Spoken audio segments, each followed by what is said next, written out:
kerusuhan premannya dulu itu menyeramkan, tapi sekarang sudah tertata rapi ya. Dan Anda membangun pelabuhan baru, Kali Baru ya, itu nilai investasinya 50 triliun rupiah kurang lebih, betul ya? Ya, betul. Itu selesai 2,5 tahun, betul? Oh enggak, sejak initial idea Ya. sampai construction tuh kurang dari 2,5 tahun. Kurang dari 2,5 tahun. Inisial ide awal sampai pada tahap mulai pembangunan. sampai konstruksi mulai pembangunan. Kurang dari 2,5 tahun. Oke. Selesainya kapan? Seluruh development itu kurang lebih 8 tahun. Seluruhnya 8 Karena tahun. kan kita mesti sesuai sama market juga kan.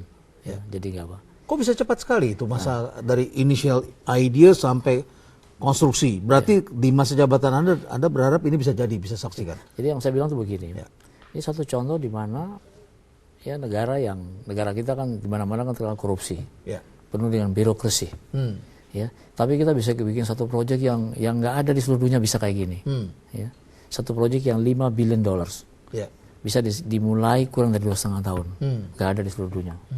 Ya, itu menunjukkan bahwa kalau kita mau dan sungguh-sungguh kita bisa ngerjain sesuatu yang besar.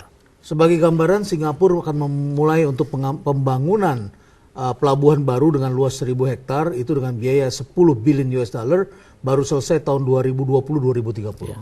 Panjang sekali. Dan itu mungkin planningnya 20 tahun yang lalu. 20 tahun yang lalu, betul. Ya. Ya.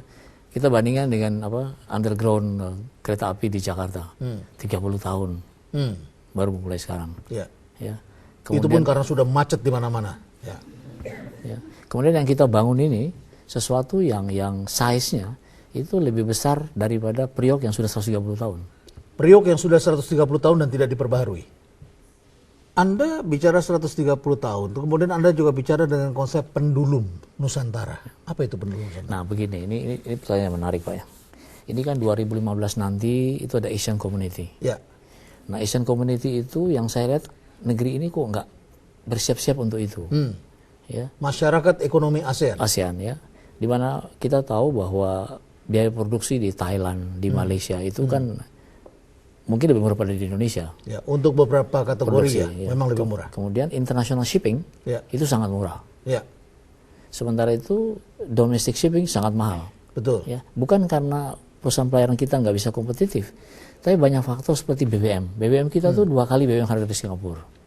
BBM untuk Kapal. Untuk kapal? Oh, bukan untuk sepeda motor Bukan, ini ya? bukan. Ini BBM, sepeda motor BBM kapal itu non subsidi. Non subsidi itu 2,5 kali daripada hampir 2 sampai 2,5 kali dibandingkan dengan CF Singapura. Ya.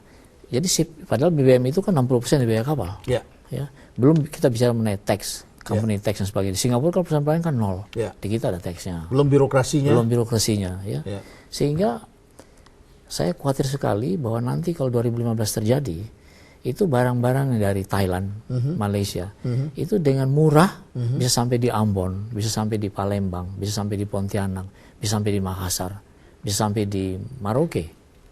Sementara itu barang-barang dari Jawa, yang dulu dikirim dari Jawa, nggak bisa bersaing dengan itu, harganya pasti lebih mahal. Ya. Itu sebabnya kita lebih banyak jeruk dari China daripada jeruk dari Sambas. Ya. Nah kalau ini terjadi nanti Pak, itu pabrik-pabrik di Jawa akan kehilangan market di luar Jawa. Shipping line kita yang diprotek dengan kabotage juga akan kehilangan pasarnya karena bisa langsung dari luar. Jadi untuk domestik itu harus berbendera domestik. Indonesia. Kapalnya. Ya. Dan yang saya sangat khawatir sekali ya. Saya ini kan orang dari Indonesia Timur. Pasti nanti kita akan beli barang lebih murah daripada hari ini. Yang terjadi dari apa? Ini gimana sih? Selama ini orang Jawa malah jual mahal barang mahal. Orang bisa berpendapat seperti itu. Sementara itu sekarang kok jadi lebih murah. Nah ini mengenai nasionalisme, mengenai kesatuan Indonesia. Jadi ada ancaman ya? Jadi ancaman ini kalau nggak di manage secara baik sangat berbahaya menurut saya. Jadi pendulum Nusantara itu bagaimana? Nah, pendulum Nusantara itu satu corporate action dari Pelindo 1, Pelindo 2, Pelindo 3 ke 4. Kontribusi untuk gimana kita bisa bantu menekan logistik cost transport antara di domestik. Nah, itu jadi kita idenya itu ada satu main sea corridor seperti jalan tol besar tapi di laut ya. Itu dari Belawan, Jakarta, Surabaya, Makassar, Sorong. Kita bikin pelabuhan yang besar sekali Sorong. Dan itu bolak-balik. Ya. Jadi intinya bukan jalan ya, tapi pelabuhannya. Pelabuhannya diperbesar sehingga bisa kapal besar yang bolak-balik ini. Sekarang itu kapal besar yang Jakarta tuh hanya bisa kapal 5.000 TEU. Di Belawan tuh hanya 1.500 TEU. Surabaya 1.500. TEU itu 20 foot yang kontainer yang kecil itu Pak. 20 feet panjangnya. Nah, equivalent unit. Betul, ya. Sementara itu sekarang itu dengan sebentar lagi terusan Panama akan diperdalam, itu kapal-kapal yang 5.000 TEU, 8.000 TEU itu banyak sekali oversupply di seluruh dunia. Tapi nggak bisa dibawa masuk ke Indonesia karena pelabuhannya nggak bisa. Nggak memungkinkan. Ya. Jadi yang saya bilang tadi, Pelindung Nusantara itu corporate action dari Pelindo 1, 2, 3, 4 untuk menyediakan pelabuhan sehingga bisa nampung kapal besar tadi. Sehingga dalam masyarakat ekonomi bersama ASEAN ini kita harap dengan konsep yang seperti begitu kita bisa menekan logistik antar daerah di Indonesia bisa kompetitif. Orang di Belawan bisa bikin bisnis dengan orang di Sorong, sehingga orang bisa bikin juga pabrik bukan hanya di Jawa, tapi di luar Jawa dijual ke Jawa. Baik. Gitu. Oke, Pak Lino, ini Intan sudah berdiri, pasti ada yang mau bertanya ini. Ada yang ingin bertanya Pak Lino, sahabat perubahan. Boleh ya Pak Lino ya? Silakan. Oke, silakan sahabat perubahan yang mau bertanya. Silakan untuk berdiri. Ya, dengan saya Alfian. Seberapa kuat komitmen Pelindo dalam penerapan SOP dan SLA pelayanan agar bisa bersaing dengan pelabuhan asing? Terima kasih. Baik, terima kasih. Waktu saya masuk itu tahun 2009, traffic kontainer di Priok dari 2000 sampai 2009 hanya tumbuh 5,8%. Sementara itu ekonomi kita 5,2%. Harusnya itu paling sedikit 3 kalinya pertumbuhan kontainer traffic. Tapi karena pelabuhan itu nggak punya kapasitas, ya sudah segitu aja. Udah paling maksimal.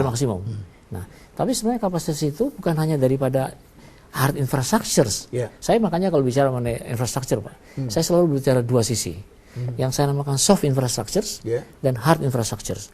Nah, hard infrastructure ini yang banyak orang selalu bilang mesti bangun baru. Ya. Sedangkan soft infrastructure itu kaitan dengan produktivitas. Kecepatan bongkar muat, teknologinya, orangnya, kerja 24 jam, prosedurnya sederhana, birokrasinya. Nah, itu. Ya. Karena ini dibaikin, itu biayanya murah dan cepat. Nah, itu yang kami lakukan waktu kita masuk. Sehingga waktu itu kita bisa baikin, tiba-tiba Priok punya kapasitas. Ya. Sehingga yang dulu pertumbuhan 5,8%, itu dalam 3 tahun terakhir ini tumbuh 25% per tahun. Tanpa menambah infrastruktur. Tanpa menambah baru. Jadi itu yang saya bilang ya. Bangsa ini kehilangan arti daripada produktivitas itu, efisiensi. Karena efisiensi ini terlalu dipakai oleh banyak orang, termasuk mungkin Pak Rinaldi.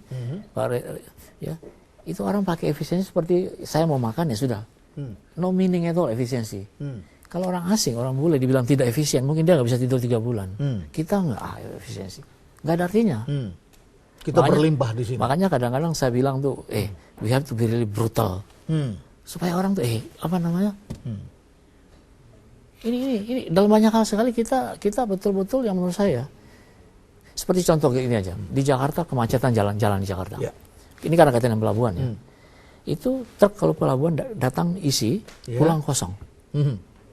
Itu inefisien itu. Kalau datang kosong pulang isi. Itu hanya 5% yang jadi koefisien itu 1,05, bukan 2. Kalau 2 itu sehingga datang hampir isi pulang isi. Ya, hampir truk yang berada di jalan itu 50% truk kosong. Artinya apa? Negara mesti beli truk yang begitu banyak. Kemudian akibatnya orang mesti bayar jadi mahal truknya. Jalan itu jadi macet. Ongkosnya jadi macet. Nah, gini-gini nggak di-manage secara baik. Nah, khusus case yang Priok itu lebih konyol lagi.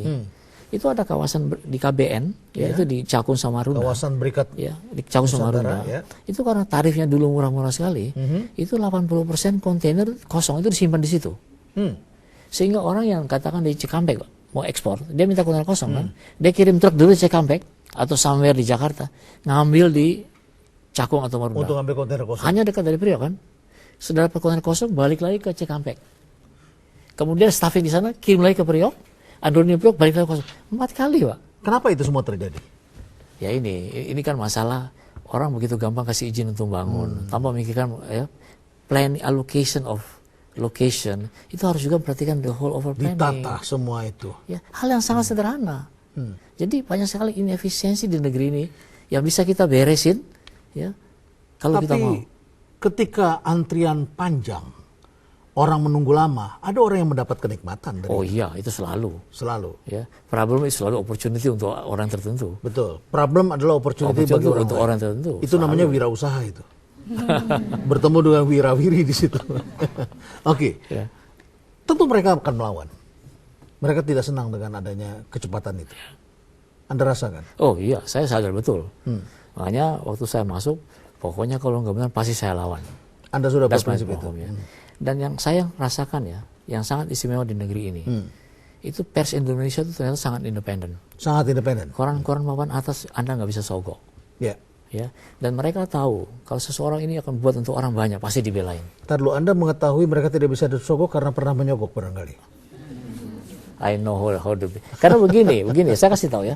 Ya. Waktu saya masuk di Priok pertama kali, hari pertama, itu namanya wartawan yang nggak jelas wartawannya. Oh, itu banyak sekali. Itu ada 90 sampai 100 orang. Itu kita sebut bodrek. Ya. Dan begini, dan mereka itu konyol di kantor itu semua pemberitaan itu di clipping. Fotokopi setebal segini. Dan dibagikan semua orang. Jadi kalau ada pemberitaan di situ, itu sepertinya seluruh dunia sudah tahu.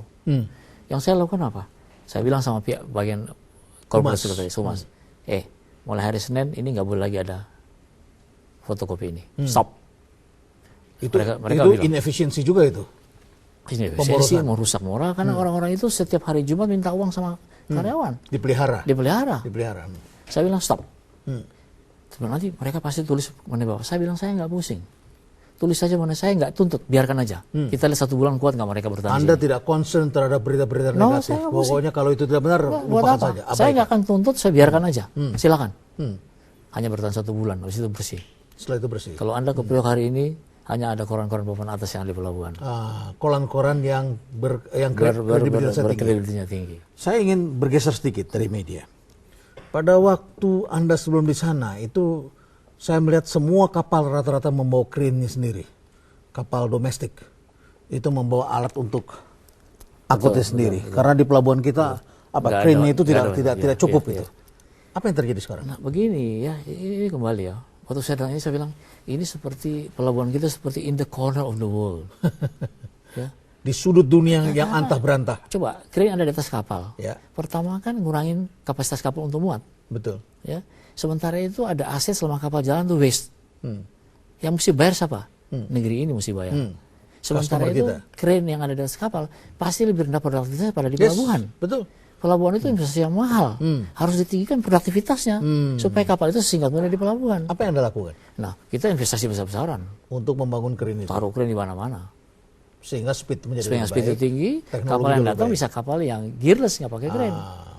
Karena begini, kalau pelabuhan itu jelek pasti kapalnya jelek, Pak. Lihat gitu aja. Dan orangnya juga jelek-jelek ya. Ya, baik. Baik, kita beri tepuk tangan untuk Pak Lino.